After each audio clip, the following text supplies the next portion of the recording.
Hoy visitamos el municipio de Cieza, concretamente aquí en el poblado de Sillasa. Vamos a contarles a todos ustedes las últimas actuaciones que han tenido lugar y además hablaremos de historia, de una historia donde los musulmanes eran los protagonistas.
Como les decía en la introducción, ya estamos dentro de lo que es el poblado de Sillasa y con nosotros se encuentra Joaquín Salmerón, que es el director de Patrimonio Histórico del Ayuntamiento de Cieza, al cual le voy a dar ya la bienvenida y las gracias por estar aquí. Joaquín, buenos días.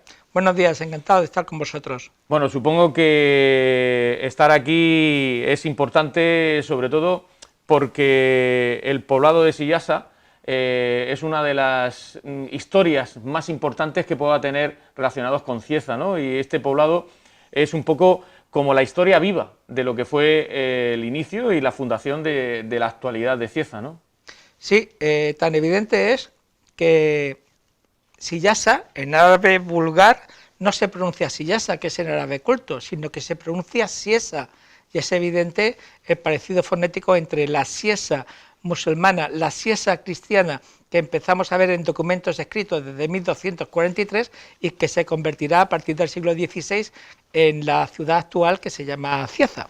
Bueno, estamos hoy precisamente aquí porque recientemente se ha reinaugurado una instalación para proteger el patrimonio histórico de estos fenómenos meteorológicos que a veces en la zona, aire, lluvia, todo lo relacionado con esos fenómenos meteorológicos, y que recientemente pues decía que se inauguraba, y queríamos un poco dejar esto para el final porque es lo más reciente de esta historia del poblado de Sillasa, y un poco viajar en el tiempo, Joaquín, viajar en el tiempo y empezar a conocer cómo se descubre este poblado, cómo sale la primera investigación acerca del mismo, y podemos llegar al día de hoy, ¿no? A esta actualidad del siglo XXI, y hablamos del siglo XII, incluso del siglo XI, Joaquín. Sillasa no la conocía nadie con ese nombre en el momento que empiezan las excavaciones arqueológicas. Las primeras las llevan a cabo grupos de aficionados y las primeras excavaciones arqueológicas oficiales surgen en el año 1981, con el hallazgo previo de unos fragmentos de cerámica con representaciones humanas, que todo el mundo sabemos que son escasas en el mundo andalusí, en el mundo islámico, y que salen en la prensa regional y que traen al Julio Navarro Palazón, actualmente investigador del CSIC de Granada, el Centro de Estudios Árabes de Arqueología de allí, viene aquí al ver eso, a ver qué es lo que hay en esas colecciones privadas de asociaciones locales donde se han encontrado cosas de Sillasa. Después del año 81, de hacer una excavación en el basurero musulmán, donde se ven encontrados esos fragmentos de vasijas con representaciones humanas, se hará una excavación en el año 81 también en el cementerio musulmán, y en el año 82 se empezará a excavar el poblado. El poblado que todavía se llamaba en Cieza, pues el monte de la Atalaya, el monte del Castillo, pero con esos nombres sin saber cuál había sido el nombre Cerro medieval. Del Castillo he llegado yo a escuchar. Efectivamente, también. Todo el mundo sabía, desde pequeño, que aquí había un pueblo de los moros enterrados. pero no sabíamos ni su categoría, ni sus dimensiones, ni nada. Sí que sabíamos por las excavaciones de aficionados de los años 70 que habían grandes fragmentos de grandes arcos que demostraban una gran importancia económica de los propietarios de esas casas donde habían aparecido en esas excavaciones. Y desde el año 82 hasta el año 88, Julio Navarro excavará un total de 18 casas. Luego, posteriormente, en los años sucesivos, por otro arqueólogo se excavó una número 19, y esas 18 casas fueron el objeto de su tesis doctoral, que está publicada como volumen 2 de la historia de Cieza y también reeditada por la Fundación Legado Andalusí, que habla pues de todo lo que encontró en aquellas excavaciones, sobre todo del urbanismo, porque lo extraordinario de Sillasa es que casi todas las ciudades andalusíes, cuando dejaron de ser habitadas por los propios musulmanes en 1266, en el caso de Murcia, los musulmanes se obligaron a que fueran a vivir fuera de la ciudad, pero la ocupación en Murcia, en Lorca y en todos los sitios de poblaciones cristianas desde aquel entonces hasta el siglo XXI ha hecho que con las obras de alcantarillado, obras de canalización, cimentación de edificios, sótanos, se haya destruido prácticamente todo lo que hay en el subsuelo de esas ciudades. El hecho de que esto es un despoblado porque se fueron los musulmanes en ese año de 1266 permitió que las casas, apenas reformadas levemente por aragoneses y castellanos que estuvieron aquí hasta finales del siglo XIII, tengan la oportunidad de darnos una visión de las casas andalusíes del siglo XIII y también del siglo XII como ningún otro yacimiento de Al-Ándalus, como ningún otro en absoluto. Y luego la trama viaria, que ahora se está estudiando también en Murcia, en el arrabal de la Risaca, en el jardín de San Esteban, no era conocido en cuanto a la estructura de calles tampoco en ninguna ciudad andalusí hasta que se excavó Sillasa, porque insisto en que todas esas ciudades, al haber seguido durante 7 siglos y medio y más habitadas por gentes posteriores a su uso, han destruido todo el urbanismo y toda la estructura de las casas anteriores. Durante los primeros años de las excavaciones de Sillasa, García Antón, un profesor de árabe de la Universidad de Murcia, al que sustituyó más adelante como profesor y luego catedrático Alfonso Carmona, le dicen a Julio Navarro y a su equipo que hay una serie de documentos en árabe que mencionan a Sillasa como final de etapa de distintos caminos, y ahí es cuando se sabe que estamos excavando en Sillasa, la siesa de las fuentes cristianas. Joaquín, sé que todavía se sigue profundizando en qué cantidad de viviendas hay. Sí que hay unos datos, aproximadamente unas 786, con una población que podía estar en torno a las 4.000 personas, ¿no? Que es una población considerable. Estamos hablando de un pueblo grande, sí, el que había aquí en esta zona concretamente, ¿no? Pero sé que hay datos que se están investigando que a lo mejor puede ser que hubiera más población, incluso más casas, ¿no?, que esas. Las casas importantes que habían o que estamos ahora mismo aquí, que podemos visitar y que podemos ver, ¿cómo eran en realidad? Todas las casas tienen una estructura semejante básica, que es la existencia de un zaguán o vestíbulo en forma acodada, para que cuando se abren y se cierren las puertas de la calle, los transeúntes no puedan ver la intimidad de la vida familiar, donde obviamente las mujeres van más ligeras de ropa y de cubierta de cara y pelo que cuando están en la calle. Y después de ese zaguán acodado se accede a un patio central, como en el espacio en el que estamos ahora mismo. En ese patio central, siempre descubierto hacia el cielo para que por él entre el oxígeno y la luz natural necesaria para la vida dentro de la vivienda, pues alrededor de él se desarrollan los salones, las cocinas, las alcobas, las escaleras que suben al piso superior, que siempre las hay en todas las casas de Sillasa, etc. También hay un pequeño espacio dedicado como tinajero, donde no solamente se guarda el agua para el consumo doméstico, sino también se tiene una tinaja con decoración estampillada que resuda agua que va a parar a una pileta, y en esa pileta 5 veces al día los usuarios de la casa se lavan la cara, los brazos y los pies antes de rezar en dirección hacia la Meca. Hay, no obstante, 2 tipos principales de viviendas en Sillasa, que representan los estratos sociales de aquel mundo andalusí y concretamente de Sillasa. Son las llamadas de tipo elemental y las llamadas de tipo complejo. Las de tipo complejo tienen diferenciadas las alcobas de los salones, las cocinas también diferenciadas de los salones, y suelen tener mucha más superficie, entre 60 y tantos y 230 metros cuadrados en planta baja, e insisto en que siempre había una planta superior. Y las de tipo elemental, que son de gente más humilde y que en algunas ocasiones compartían el salón y la cocina y tal vez incluso el lugar de descanso por la noche como dormitorio, son de más pequeño tamaño y tienen entre 30 y 50 y tantos metros cuadrados, insisto, en planta baja, porque hemos podido documentar la existencia de decoraciones arquitectónicas, de arcos y pórticos que nos indican la existencia de salas nobles, no de secaderos o de trasteros en la parte de arriba, sino de salas nobles en la planta superior, y por lo tanto algunas de estas casas, las grandes, podían tener de superficie entre las dos plantas cerca de 400 metros cuadrados. Estamos hablando no de palacios, pero de gente obviamente muy acomodada.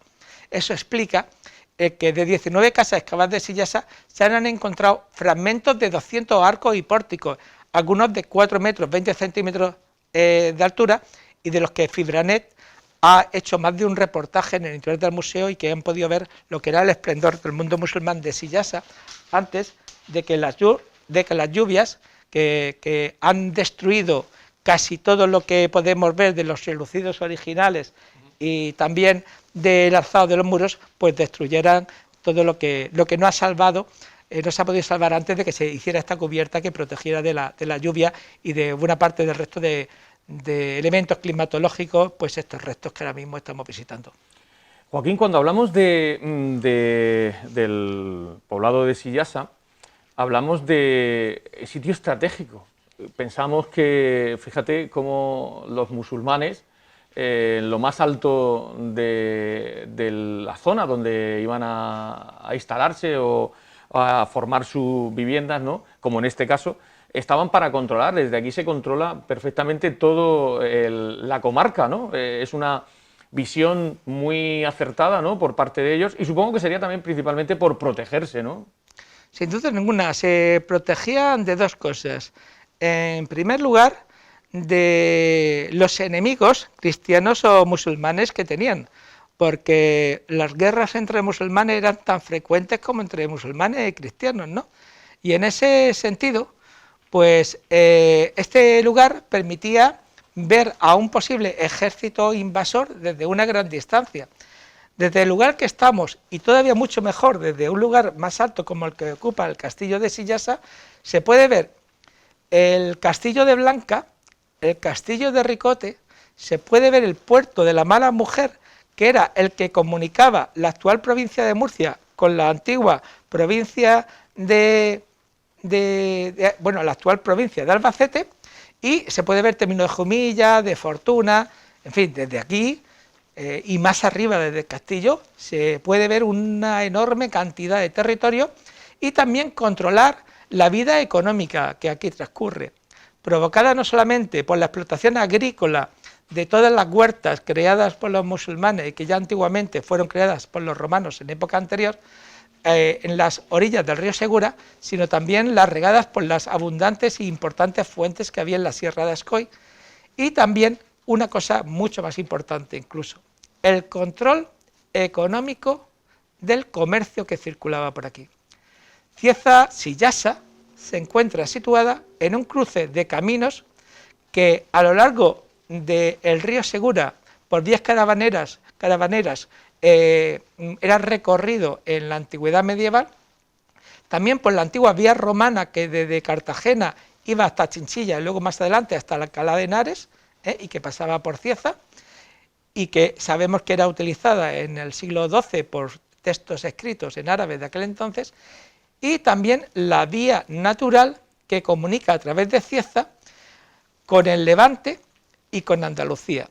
Tenemos en Cieza pues lo que se llama el Camino Viejo de Alicante, que hasta algo más de 100 años servía de comunicación natural de mercancías a través de Fortuna y Habanilla con Elche, Alicante y Valencia, y en el otro sentido hacia el occidente pues tenemos la vía que a través de Begastri, el yacimiento ibérico, romano y visigodo, y luego también islámico de Begastri, comunicaba con Caravaca y con Caravaca hacia el reino de Granada. De hecho, hasta el siglo XVIII ese camino se llamaba el Camino Real de Granada. Y eso es todas esas circunstancias económicas del control de un área muy productiva en su huerta y de un área de control militar y económico, de un cruce de caminos y de mercancías, por lo tanto, lo que hace que Sillasa no solamente se creara, sino que creciera de forma importantísima hasta crear un gran espacio urbano, aunque fuera escalonado en las laderas de una montaña, buscando esa protección necesaria de cualquier enemigo exterior, y también pues que Sillasa siguiera siendo un lugar de interés estratégico para los castellanos y aragoneses que ocuparon su castillo alternativamente entre 1243 y el año 1457, fecha en la que el castillo es destruida en una guerra civil entre cristianos, y de esa manera se acabará totalmente ya la vida en la totalidad del Cerro del Castillo. Hemos vuelto, después de tener esta reciente apertura, nueva reapertura del poblado de Sillasa, a esas visitas que se van realizando con un control de seguridad. Estamos en unos momentos de nuestra vida donde el control de la seguridad por todos es primordial, pero se van haciendo ya visitas. Me comentabas que son muchas ya las personas desde que se reaperturó hace escasamente una semana que están visitando estas excavaciones. ¿Cómo se quedan las personas que a lo mejor no han vivido esto y que por primera vez vienen? ¿Qué sensación tienen a la hora de ver el Museo Sillasa? ¿Qué experimentan? Bueno, el Museo de Sillasa... Bueno, en este caso, el poblado. Sí, el Museo de Sillasa ha tenido un incremento en las visitas desde el día 24, que se inauguró esta serie de estructuras y de construcciones y elementos dentro del yacimiento, precisamente porque hay mucha gente que viene a ver el yacimiento y se acerca antes por el Museo de Sillasa, que está abierto todas las tardes de martes a sábado de 5:30 a 9. Que allí hay que decir que está reproducida una de las casas, ¿no? Dos de las viviendas. O dos de las viviendas de aquí, ¿no? Una del siglo XII y otra del siglo XIII, y está con los arcos originales, no es una invención, hemos tomado al centímetro la superficie de esas casas y en los vanos originales hemos colocado los arcos. Por ¿sí? Aquellos que no puedan venir aquí, que estamos en un entorno, aunque es verdad que el acceso ahora sí. es un acceso sí. importante, además de accesible total y absolutamente, pero sí que es cierto que a lo mejor antes, en otra época, el acceso no era tan accesible, ¿no? Y entonces se reproducía para que las personas que venían a Cieza pues pudieran ver qué es lo que había concretamente aquí donde estamos ahora mismo, aquí en plena sierra. Pues todas las tardes, desde el día 26 de agosto hasta anoche, se realizan visitas porque hay un sistema de iluminación actual que lo permite y una mejor calidad, mucho mejor calidad de accesibilidad. Se aprecia mejor a lo mejor el contenido. Sí. Y bueno, queda también el apartado mágico de la visita nocturna de un yacimiento arqueológico. Y más estos días que hemos tenido luna llena, sí, sería extraordinario haber estado aquí con la luna llena, marcando solamente a lo mejor incluso con la luz de la luna llena, sería esto algo diferente, algo mágico, ¿no? Estoy deseando de poder venir con esa luna llena en la primera ocasión en la que esto esté apagado. Te lo digo porque desde mi balcón de mi casa veo todas las noches Sillasa encendida, y mientras la luz se encuentra en ese estado, sé que se están produciendo visitas turísticas de forma ininterrumpida, en grupos de 30 personas, que es el máximo que permite ahora mismo las circunstancias actuales, guardando las distancias de seguridad correspondientes, y en muchas ocasiones hasta las 11:30 y 12 de la noche las luces no se apagan, lo cual quiere decir que el número de visitantes, no solamente de ciezanos, sino de toda la región de Murcia y de fuera, está siendo altísimo. Eso es importante. Y lo sabemos también porque recibimos muchos requerimientos de información por teléfono sobre cómo poder acceder al yacimiento, etcétera, etcétera, ¿no? Y eso es importante porque estamos exportando la historia de Cieza, aquí mismo, donde la gente viene y a veces se queda sorprendida, ¿no?, de ver este poblado tan maravilloso y tan bien conservado, porque hay que decir que todo esto estaba antes enterrado. Se podría ver a lo mejor una punta de alguna casa, y a partir de esas excavaciones, Sí. desde el año 81, creo recordar que has comentado, pues hemos llegado ahora mismo donde estos muros están vistos, esas Hay paredes. algunos de un alzado de 3 metros de altura. Eso no lo vamos a encontrar nunca en los edificios de casas de Murcia, de Lorca, de Y Granada. también conservados. Efectivamente, o sea, el hecho de que esta ciudad fuera construida en la ladera de una montaña de forma terrazada ha permitido alturas de muros que no vamos a encontrar en ningún otro sitio de la región de Murcia para viviendas. No me estoy refiriendo, obviamente, para palacios, porque Santa Clara Real, el antiguo palacio primero de Inmardanis y luego de Injud, sí que conserva alzados muy importantes, pero de casas normales y corrientes, esto, vamos, y ya es una joya que ha dado muchísima información a la arqueología andalusí y que ha permitido desvelar muchos enigmas sobre los elementos decorativos domésticos, sobre la estructura urbana, sobre la estructura doméstica, y es una joya que los especialistas, gracias a las visitas guiadas, podemos compartir con toda la población civil que está interesada en poder ver esto, y gracias a vosotros, los medios de comunicación, y en especial a Fibranet, que tantas veces os hacéis ecos de las novedades sobre nuestro patrimonio histórico, puede llegar a miles y miles de casas este conocimiento y también el deseo de poder llegar hasta aquí y visitarlo personalmente, cosa que obviamente pueden hacer ahora mejor que nunca debido a la mejora de los caminos. Sorprende sobre todo cuando llegas el buen estado de conservación, como decía anteriormente. Esos muros tan amplios, casi de 1 metro de grosor, ¿no? Sí. Donde es difícil el poder rescatarlo, ¿no? Cuando estás haciendo una excavación donde tienen arena, tierra, por el tiempo que han ido cubriéndolo y tal, para que queden después al descubierto, como estamos y podemos observar aquí, ¿no? Que en su plenitud, ¿no? Hay algunos que pueden estar más desgastados Sí. por el tiempo que tienen, pero hay otros que incluso se conservan perfectos con esas piedras, con ese material que utilizaban en aquellos años, ¿no? Donde la tierra, la piedra eran la fusión perfecta para hacer esta vivienda, ¿no? Este tipo de vivienda donde nos encontramos. Sillasa nos enseña mucho sobre muchas cosas, y una de esas enseñanzas es precisamente a la que tú te estabas refiriendo.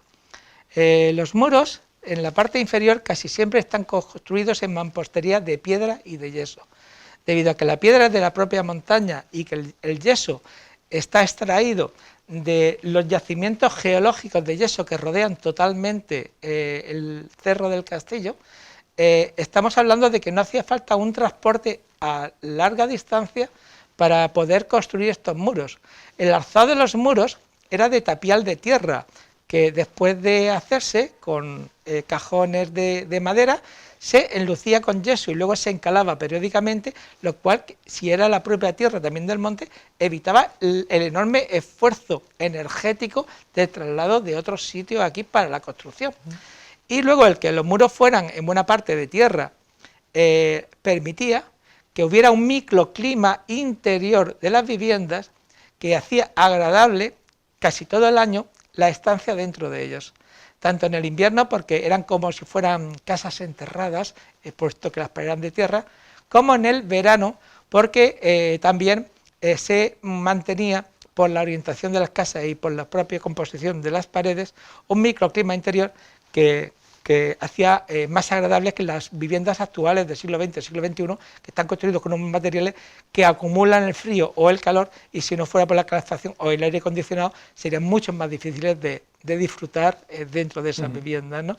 Entonces, Sillasa nos enseña ese trabajo de mantenimiento, y todas las cubiertas estaban hechas con troncos de madera que, aunque se trajeran desde largas distancias, no significaban un gran esfuerzo energético en su transporte. Me explico.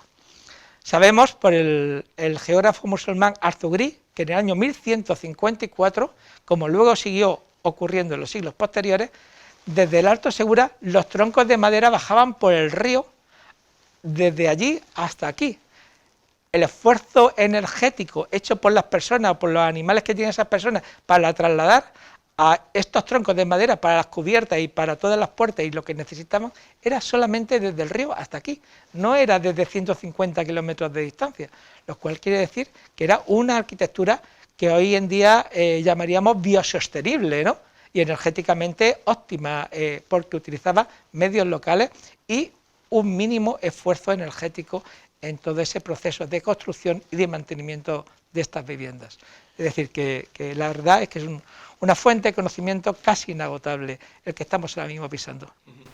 Joaquín, observo desde la lejanía, cuando subíamos hacia el poblado de Sillasa, cuando veníamos por el margen del río y lo vemos en lo alto, en el cerro del castillo, no sé si a lo mejor es una sensación y puedo estar equivocado, pero es como si estuviera construido sobre una gran losa natural de aquí, de la parte donde estamos ahora mismo pisando, ¿no? Una losa de estas que hay fuertes de granito, en este caso no sé cuál material puede ser el que esté por esta zona, pero sí que es verdad que se ve como zonas, ¿no?, que hacen ahí una serie de vaguadas importantes, y esa losa podría ser que estuviera construido encima para darle más seguridad, más fortaleza a la construcción. En una zona sísmica como esta, en la que tenemos referencias de terremotos por escrito desde el siglo XI, había que tener en cuenta todos esos factores para construir. La lejanía al río, en altura, facilitaba el evitar que una inundación te pudiera destruir los bienes, las casas y matar incluso a las personas, ¿no? Por eso en muchos casos, tanto en Ricote como aquí, los hábitats están bastante por encima del río.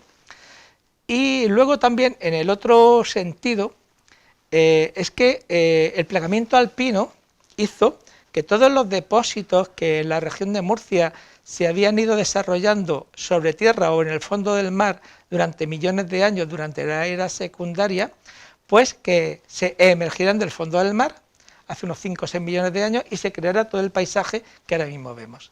En el caso del Monte del Castillo, igual que la Atalaya, igual que la mayoría de montes que nos rodean, estas crestas son de roca caliza, prácticamente sí, todas. La caliza, no me salía la palabra anteriormente. Sí, roca caliza.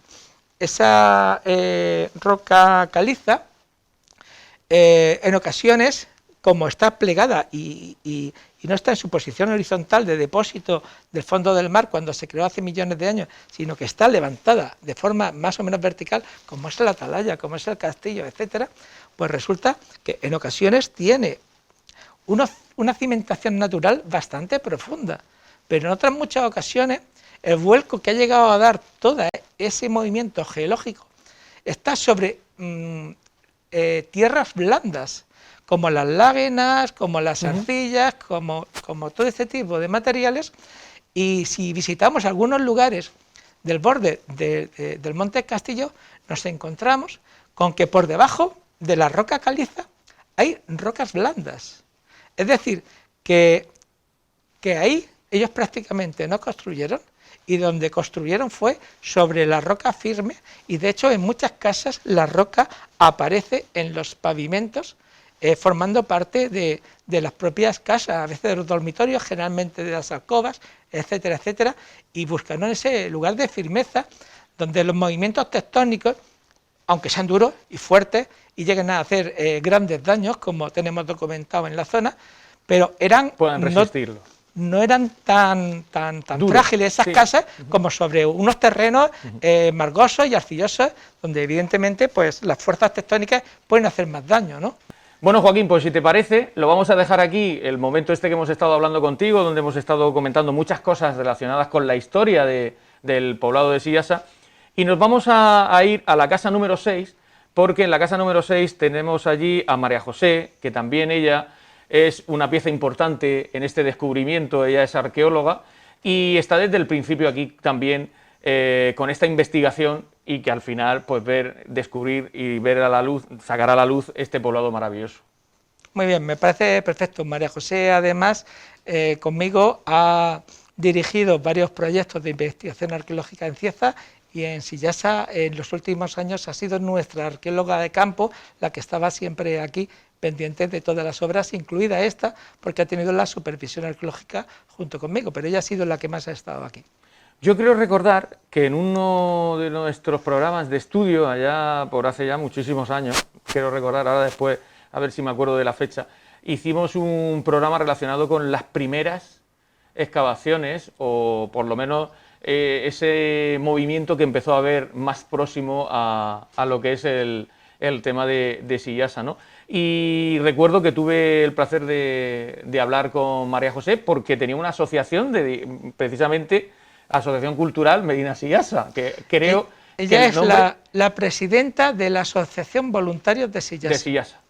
¿Ves? Por ahí andamos. Fíjate, el mundo que es muy pequeño es un pañuelo y que conoce. Pues bueno, si a ustedes les parece bien, lo dejamos aquí en este enclave maravilloso, con este fondo que tenemos aquí, con esta recreación de lo que podía ser la casa, donde allá por el siglo XII, siglo XIII vivían los musulmanes, aquí en la localidad de Cieza. Y nos trasladamos a la casa número 6 y allí nos espera María José.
Como les decía, estamos dentro de la casa número 6, aquí en el poblado de Sillasa, y es una de las casas que tuvo la primera actuación, que como verán ustedes, en su interior, para conservarla, para ver un poquito, pues un poco cómo eran por dentro y cómo eran de grande lo que podía ser una vivienda, en este caso esta que nos encontramos.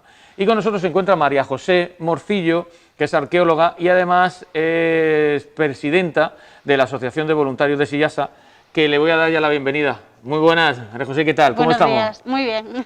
Bueno, yo decía que la primera vez que nos conocimos nosotros, nos conocimos hace bastantes años, Sí. cuando empezabas un poco con el tema de Sillasa, ¿no? Sí, exacto. Sí, fue hace por lo menos unos 10 años aproximadamente.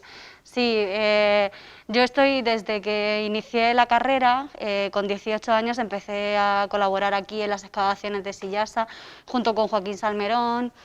Y bueno, poco a poco pues fui formándome, ya que estaba estudiando historia, y al final de ser una voluntaria colaborando en las excavaciones y en el acondicionamiento de las calles para que Sillasa fuera visitable, pues al final pues he tenido hasta direcciones arqueológicas aquí como técnico, junto con Joaquín y otros profesionales, y poco a poco pues he seguido, ¿no?, esa labor profesional de la arqueología, ya no solo en Sillasa, sino también en muchos sitios de la región de Murcia. Bueno, cuando hablamos de acciones de desarrollo para conocer la historia, para conocer por qué estaba este poblado aquí o por qué salían estas viviendas, supongo que poco a poco hay que ir analizando muy despacio, porque esto requiere un tiempo para ser preciso, ¿no? No podemos llegar a una conclusión tan fácilmente. Claro, se requiere de una investigación y a través de excavaciones metodológicas. Aquí primeramente se excavó en los años 80 y lo que tenemos visible, como ha comentado Joaquín, son esas 19 casas, pero las diferentes actuaciones que se han ido realizando a lo largo de estos años, pequeñas actuaciones, no la gran actuación que se hizo durante la década de los 80, nos ha ido proporcionando información sobre las diferentes viviendas o las reestructuraciones de estas viviendas que tenemos aquí en la zona vallada.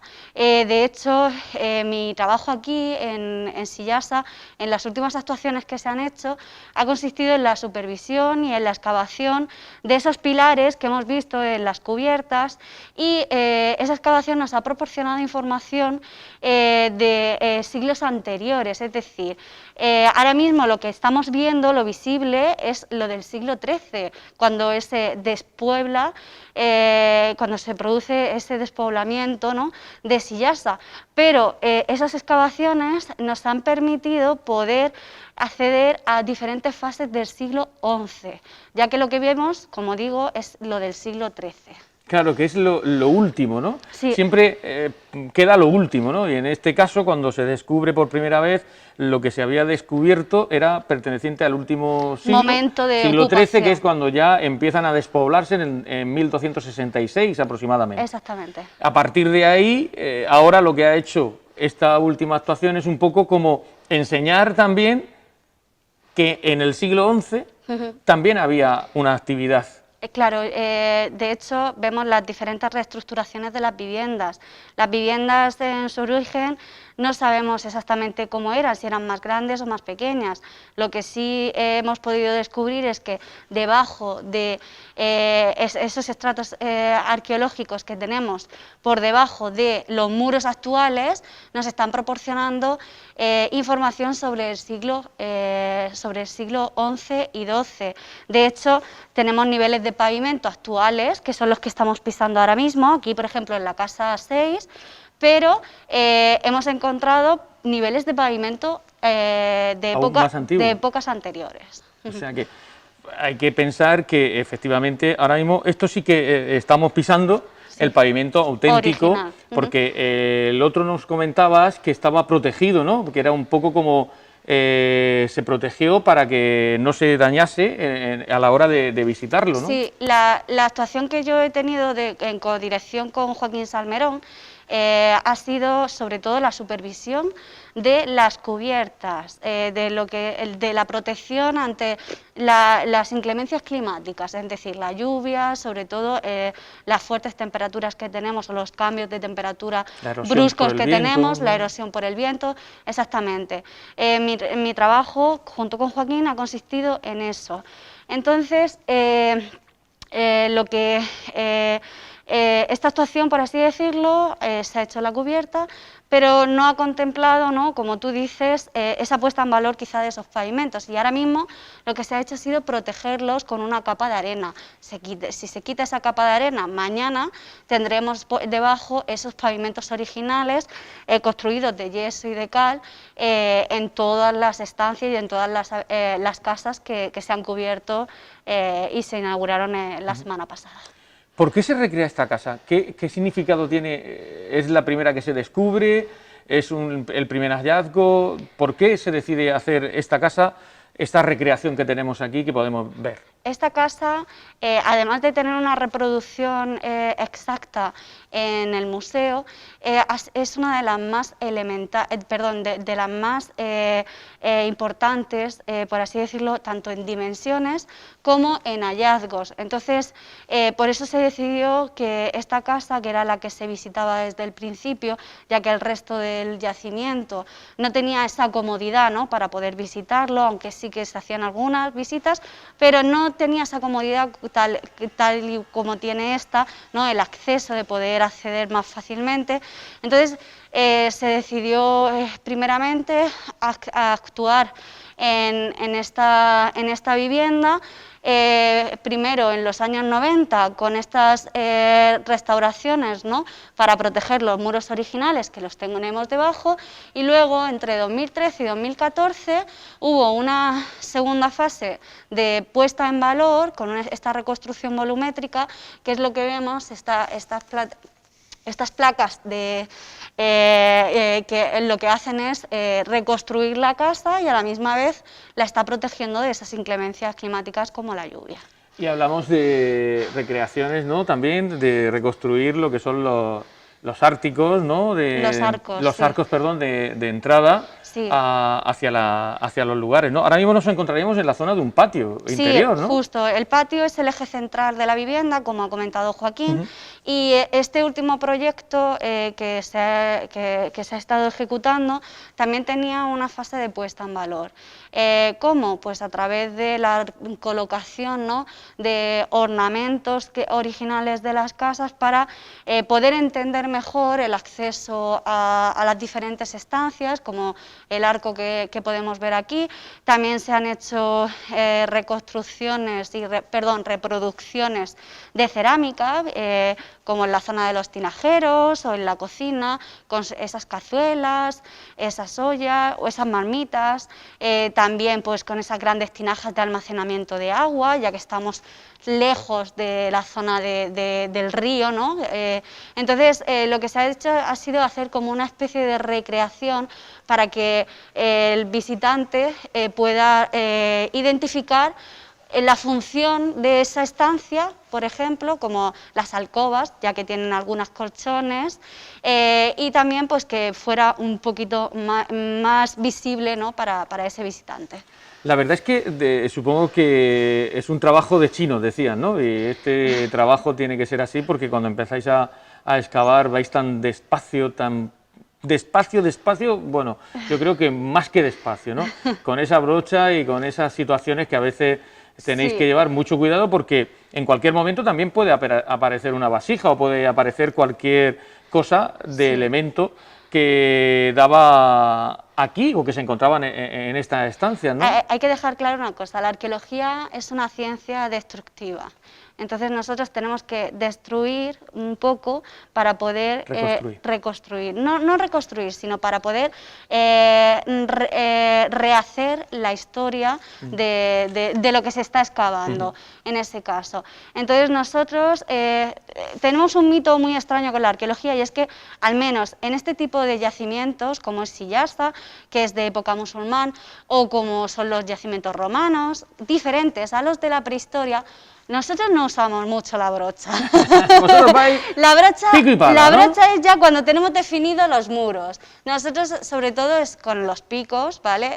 Y O la sea, que es pala. un trabajo bastante duro. Al aire libre, pasando frío o calor, en cualquier yacimiento. Entonces, para que se tenga en cuenta que no solo es brocha. La brocha ya es cuando está todo sacado. Pero no, en realidad es todo con pico y sí que es verdad que hay que ser muy minucioso y muy cuidadoso por lo que has dicho, porque pueden aparecer, lo mismo aparece una vasija, que te aparece una plaquita de yeso, que te aparece un pavimento, entonces tenemos que llevar cuidado de no romper claro. esas estructuras. Pues nada, María José, muchísimas gracias por atendernos, por estar aquí contándonos un poquito pues esas actuaciones que llevas realizando ya más de 10 años aquí en Sillasa y en otros lugares relacionados con la historia, porque es bueno saber de dónde venimos, ¿no? Sí. Para poder conocernos a nosotros mismos, ¿no? Eso es muy importante, conocer el pasado para plantear para poder conocernos nosotros mismos y poder evolucionar y no cometer muchas veces incluso los mismos errores que cometieron nuestros antepasados en el futuro, ¿no? Entonces... Siguen habiendo muchos destrozos de la gente que llega y no valora unas cosas. ¿Qué les dirías ahora mismo a los que nos están viendo que por qué destrozamos? Es la batalla constante que tenemos las personas que nos dedicamos al patrimonio, ¿no? El intentar que la sociedad, sobre todo, primero conozca, es muy importante conocer, y luego valorar y proteger. Entonces, yo creo que desde siempre nosotros siempre hemos trabajado también mucho con los niños, porque desde pequeñitos se cría el arbolico, dicen, ¿no? Entonces, los niños son una fuente muy importante para que esas nuevas generaciones vayan concienciándose, ¿no? de nuestro patrimonio, de que hay que protegerlo.